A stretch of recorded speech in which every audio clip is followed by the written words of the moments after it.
There we go.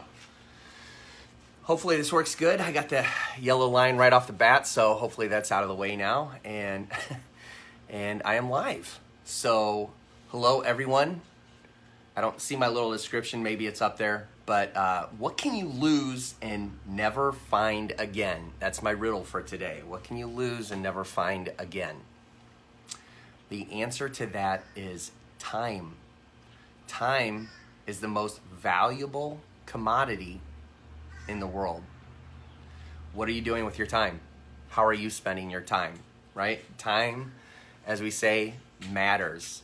So from the time you were born, you start dying, right? And I heard this morning. This is not mine. I heard this from my motivation this morning, but it hits home. From the time you're born, you start dying, okay? It means you only have so many days. You're only going to live so long. There's only so much time out there for you to get going. Dorothy, how you doing? Good to see you. So how are you spending your time? You know, another thing I like to talk about as well, hey Grant, how you doing?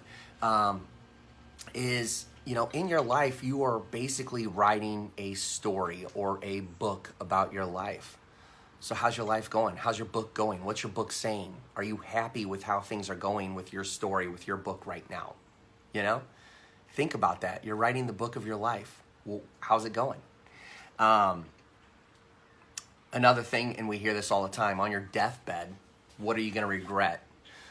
So when you're on your deathbed and you only have so much time left and you're thinking about what you regret, is it going to be the things that you did or the things you didn't do?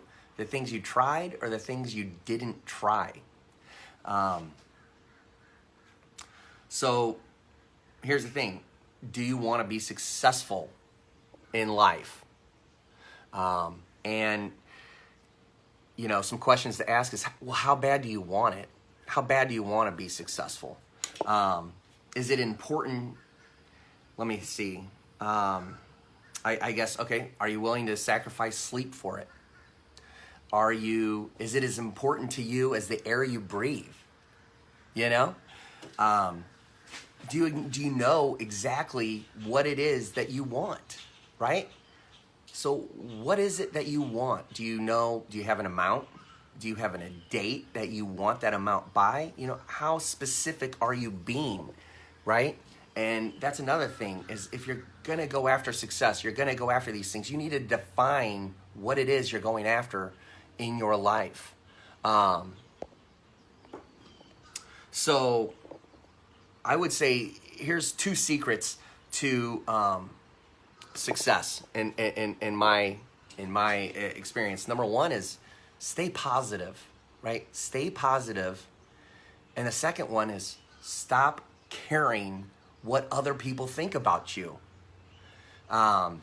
So one reason that many people do not achieve success is their aversion to risk. Okay? So a lot of people, you know, they've got things they want to do, but they're just scared to do it. I don't know. I don't want to fail. And so as Jim Rohn would say, you think that your goal is risky, you know? Wait till you get the bill for not trying, right? So, you know, it goes both ways. Yes, there's a risk there, but guess what? Life is risky. And as I would put it, life is a 100% incurable disease that we're all going to die from. Okay? You're not getting out of this alive, so what are you scared about going forward and going after that dream that you want? You know, do you just want to live that safe, comfortable life? That's great. We'll put you in a corner, we'll keep you warm, and we'll keep you fed, and you'll live to 110. Okay? What kind of life are you living, though? You know, again, as Jim Rohn would put it, do you want that comfortable life, right? Or you want a life filled with adventure, with things that you did, you know, that you made happen? So I'm going to go ahead and share a couple stories with you about myself that you probably are going to think is a little crazy, right? So one thing that I don't struggle with in my life, I would probably say is risk aversion. Okay? So I was in Chicago coming out of college, working, a job. It was a good job. It was a Fortune 500 company. I had a good salary. I had all the benefits. I was doing good. And it was easy. It wasn't hard. It wasn't my passion. It wasn't my love. But, I thought I was doing what I was supposed to do, what my mom would want me to do. And then my brother is an orthopedic surgeon, so he's done extremely well for himself in his life. And his rep that calls on him was looking for another rep. His territory was growing and he needed help. And he goes, yeah, call my brother. My brother basically was wanting, he was like, hey, you should come back to Bloomington, hang out, check it out. I like Bloomington. It's my hometown. It's where I grew up. I got all my friends in Bloomington. I was all for it. I was like, okay. And on top of that, I had an opportunity to make more money than I was making in Chicago, and I'm paying about half as much as it costs to live in Chicago. At the time, I knew that this opportunity, this was my opportunity in interviewing for this job, that this was going to be my one chance of really leveraging, if I had any leverage, of getting what I was going after. And my goal at that time was definitely, it was financial based. I wanted to, by my 30s, be making six figures. That was my goal. So I think I put together a good plan. I basically was not going to really push around with whatever they thought about me coming in the front door, about what they want to pay me off the bat. I said, I'm looking down the road. And so I basically said, hey, look, you can fire me at any time you want if I don't do the job. But if I'm still working for you 3 years from now, I want to be making six figures. And so, you know what they did? They gave me a contract and they agreed to it. It actually would have been a good, healthy six figures, okay, at the time, based on the growth of the route and so forth. So here's the thing, right? My brother is an orthopedic surgeon. My sister's an anesthesiologist. My dad is a retired dentist. My mom's dad was a doctor, right? I got all these medical people in my family, and I don't think I had a medical bone in my body. I'm in there in the surgeries and they're cutting and splitting and drilling and, all this stuff. And I'm like, what am I doing? But I would be crazy to leave that, in 3 years, I'm going to be making six figures. You know how good that is in Bloomington? Six figures? I'll be crushing it, right?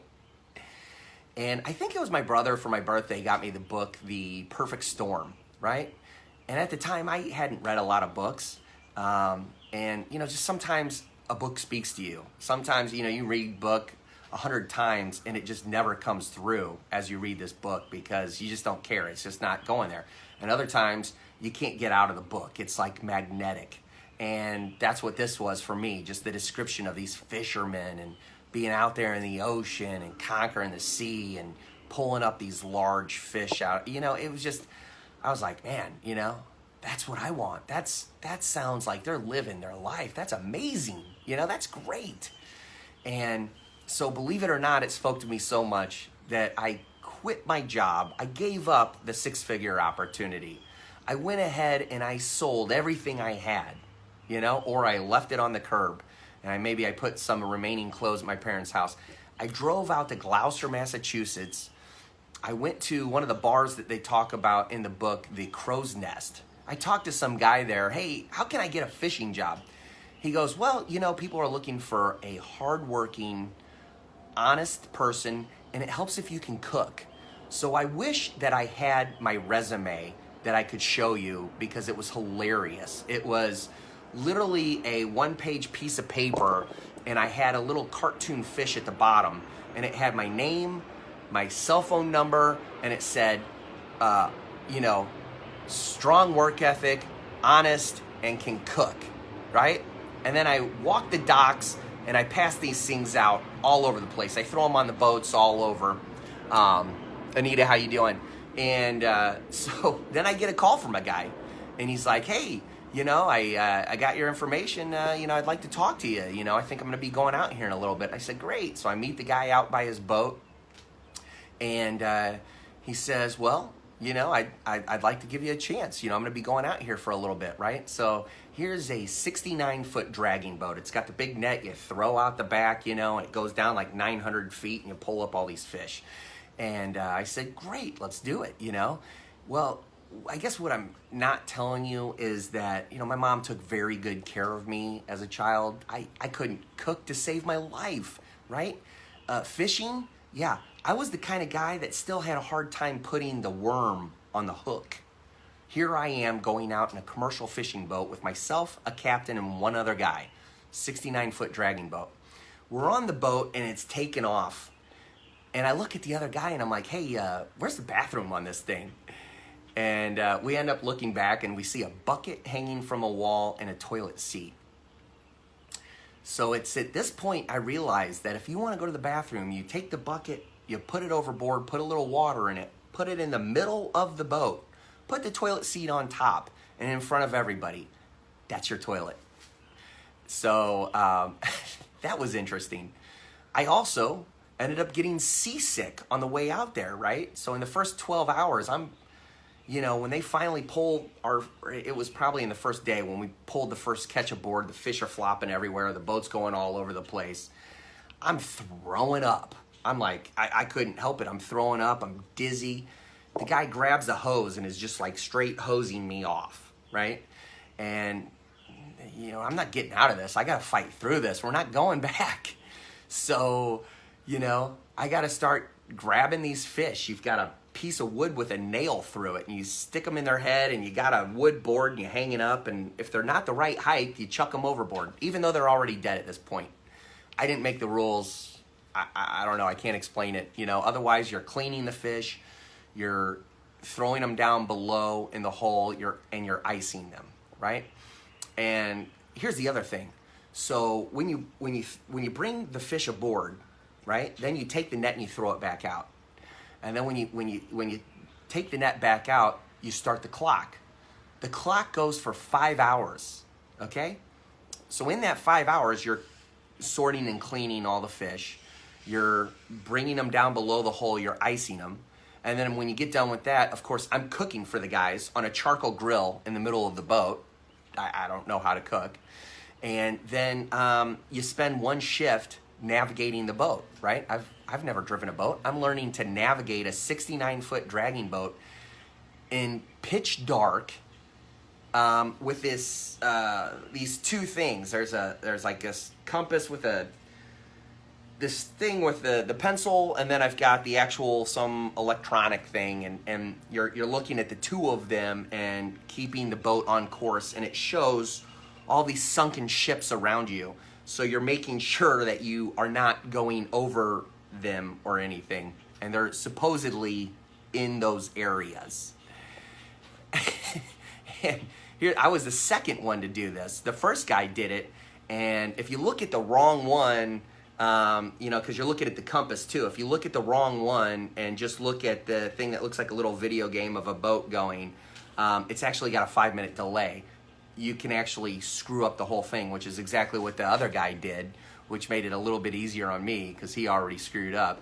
So then, we end up spending, a couple hours trying to fix the net, which was fine by me because I got like a couple hour break because I was like, oh my God, I'm exhausted. Because here's the thing with that 5 hours. So in that 5 hours, after you've sorted all the fish, you've iced them, I've cooked, right? Well, then at that point, whatever time is left, you can sleep. That's it. That's it. Whatever time is left. If you're not navigating the boat, you can sleep. And then as soon as that 5 hours is up, you're back and you're doing it again and again and again. By the end of the week, I didn't know if I was coming or going. I didn't know if I was awake or asleep. It just messes with your whole head. And then to come to find out when we went to get money for the fish, well, his hull was chipping paint. So the fish had paint on them. So we didn't get the full price that we wanted for the fish. So after all of that, I didn't even make much money. And then it was explained to me by the captain that it's also our job for the next time we go out. It's our responsibility to come and help them paint the boat. So me and the other guy come and we scrape and paint the inside of the boat. and we go and we do it again. And then when we bring the fish back again, guess what? The fish had paint chips on them again. And again, we got less money. So I was like, this is it. This is fishing. This is horrible. So I ended up going back to Bloomington. I got my orthopedic job back again, and immediately, quickly, obviously, I realized again, this is still not a fit for me. Justin, how are you doing? So I saved up as much money as I could, and then I went ahead and I bought a building in my downtown area of Bloomington for a restaurant, right? Did I have experience running a restaurant? I think I did maybe 3 months as a pizza cook in college. That was about it. But hey, let's go for it. And this wasn't walking into an existing restaurant. This was a former copy shop building that had never been a restaurant. And one of the buildings I literally took down all the way down to the foundation, removed the foundation, built a brand new building back up, and attached it to the existing building that I'd ripped the guts out of and redid. And that was actually more difficult than if you were to just start from scratch and build a building, and probably as, if not more expensive. There was a lot of battles that went on while trying to figure out and run the restaurant as too. But, you know, I kept it afloat for over 10 years. And then at that point, you know, I really had to reevaluate things. You know, there was a lot of battles going on. I wasn't making the headway I wanted to. And it's like, what am I doing? You know, is this, do I want to prove to other people that I can do it? Or do I want to walk the path that is what I'm really going after, you know? And because, you know, I wasn't born to quit. I don't want to be seen as a quitter. I'm not here to quit. But, you know, at some point I had to realize this wasn't the life that I wanted for myself or my family. And so since then, we'd sold it. We've been all over the place. And I even did a stint on our way to Myrtle Beach here. I got my truck driver's license, and I was driving a semi. And let me tell you, I mean, you think you feel high up in just a regular truck on the road? Try getting in a semi. It was amazing and very scary at the same time, driving all over the country. So that's my risk aversion. So that's the one thing at least I maybe have going for myself. I'm probably a little bit too willing to get out there and try things. But again, what are you waiting for? There's going to be a bill that will be due either way. Whether you go for it or you don't, there's going to be a payment to be made. What do you want your story of your life to say about you? That you sat back and you didn't try it? You know, I mean, here, I can look back and laugh and be like, you know, look at this. I gave up a 6-figure job to go on a fishing boat, you know, where maybe I got paid $500 at the end of the week. And I was like, worked harder than I've ever worked in my life, you know? Do I regret that? I don't think when I'm on my deathbed I'm going to be regretting that. I think it's a hilarious story I can tell the people that care about me, and everybody can have a laugh about. But, you know, if I didn't leave that job, you know, I would have never done the restaurant. If I didn't leave that, I probably wouldn't be here, and you wouldn't be hearing me do this today, you know? That's not what I regret, you know? And that's what I'm here to kind of talk to you guys about. So do you see yourself as a glass half empty or half full person, right? And here's the point. The people that are the glass half empty, you're always looking for the reason why not to do something, you know? You'll find 5 reasons not to do something, and as Jim Rohn would say, you know, you only needed one. You know? Wait, do you not get it? You only need one reason to not do something. But what do we know about the super successful people in life, right? They took extraordinary risks. You know, the guy with Tesla, I watched an interview with him. He put everything he had on the line for these cars that he's making, right? He saw himself conservatively with a 10% chance of success. You know what his biggest problem right now is? Keeping up with the orders. He can't make the cars fast enough. That's what the news and the media and everybody's razzing him about. Because he can't keep up with the demand. Or he can't keep up with the supply because the demand is so great.